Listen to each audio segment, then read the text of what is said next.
Marvel continues to use DC as their own personal punching bag. This last weekend, Black Panther Wakanda Forever released, merely a month after DC released its latest tentpole Black Adam, and it is currently destroying it at the box office. And I don't just mean the fact that it beat it in the weekend numbers. We all knew that was going to happen regardless. But not only does Black Panther Wakanda Forever now have the year's second best opening, it also has the biggest opening for a November release of all time, and the 13th biggest opening weekend of all time. And Black Adam did not come even close to breaking these numbers on its opening weekend. Let's take a look at the numbers, shall we? In its opening weekend, Black Panther Wakanda Forever officially made $181.3 million just in its opening weekend. And if we go over to Black Adam, we see that in total, after almost a month of release, it has made $151 million domestically. Black Panther made more money in 3 days than Black Adam has been able to muster in approximately 25 days, almost 4 weeks. So yeah, its opening weekend was $67 million. Ouch. Let's look at the worldwide numbers as well. Black Adam is currently sitting at $352 million worldwide. This is shaping up to be a big box office bomb as well. The estimated budget was around $200 million, and it probably won't even break that domestically. And not to mention, just breaking that number domestically does not mean it breaks even. To break even, you have to get roughly... Domestically, you would have to get around 2.5 times the budget. So we're looking at Black Adam needed to make $500 million domestically in order to be profitable.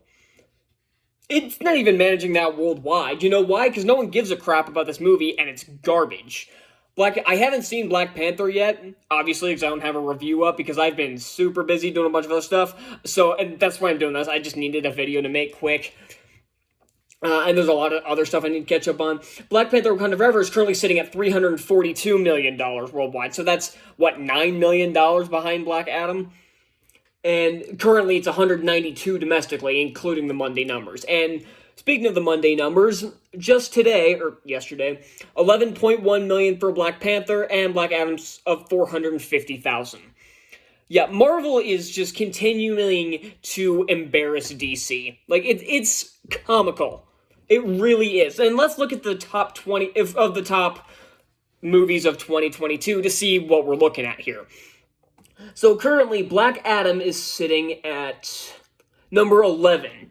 Well, it's about to hit number 10. It's about to pass Elvis. So, yeah, it needs $16,000 to pass Elvis. It'll do that today.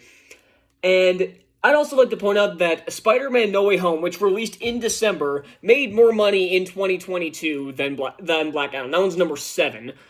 And Black Panther Wakanda Forever sitting at number 8 after just one weekend.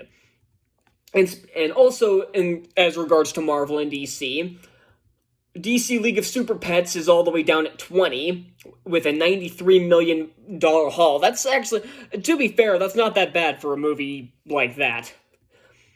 And I'd also like to point out that number 6, just ahead of Black Adam, is Thor Love and Thunder. Now, The Batman is currently sitting at number 5, sure, but look where Doctor Strange is at, all the way up at number 2, because nothing's going to even come close to Top Gun Maverick. I don't even see Black Panther coming up to Top Gun Maverick, because it did make a bit less than Doctor Strange in its opening weekend, because let's see what Doctor Strange made. Multiverse of Madness, in its opening weekend, made $187 million, so that's not that far behind. And let's look at domestic all-time rankings, because, never mind, that's not what I want. I don't really need to look at all that crap. So this is just yet another example, and not to mention, this movie is getting much better reviews than Black Adam.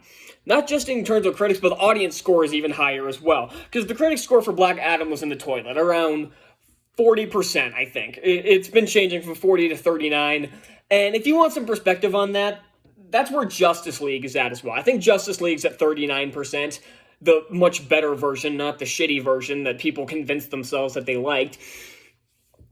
And what was my point? Oh, yeah. And then the audience score is at a 90%. Currently, Black Panther Wakanda Forever, 85% critic score, or 84% critic score, and 95% audience score. So yeah, DC just continues to get beat down. And next year, I see the same thing happening. Marvel's got Ant-Man and the Wasp, Quantumania, Guardians of the Galaxy Volume 3, and The Marvels, all of which I see doing very well. And DC, Aquaman 2, which a lot of people aren't going to watch purely because it has Amber Heard. The Flash, again, a lot of people aren't even going to watch because it has Ezra Miller and may not get released at all. That movie's still in limbo. Shazam 2, which hasn't had that much marketing, so I don't see it doing that. I don't see it doing much better than the first movie, which was already kind of a box office disappointment.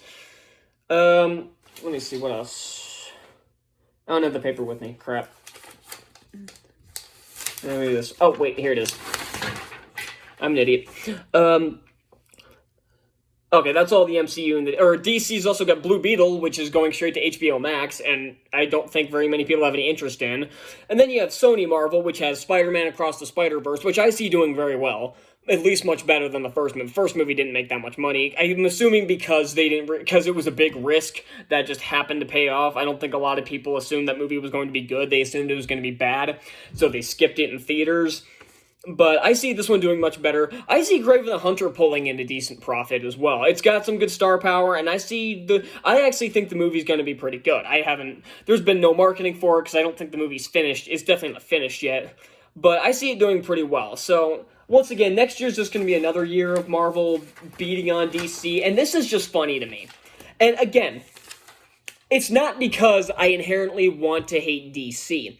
It's because of the fucking toxic fans, and especially recently with a lot of videos that cover stuff like this, there's always a double standard. Like, when DC throws out a movie and it fails at the box office, there's 1,000 excuses as to why, or people are biased towards it or something. Refusing to just accept the fact that people didn't like the movie, and other people had no interest in the movie, so they didn't bother to go see it. This one has a lot of hype around it. People like these movies. They especially really like the first one. I think the first Black Panther's good. I don't think it's the flawless masterpiece a lot of people consider it. I do think it's a bit overrated, but I still like Black Panther. I'm going to see this probably tomorrow. I just haven't had time to see it.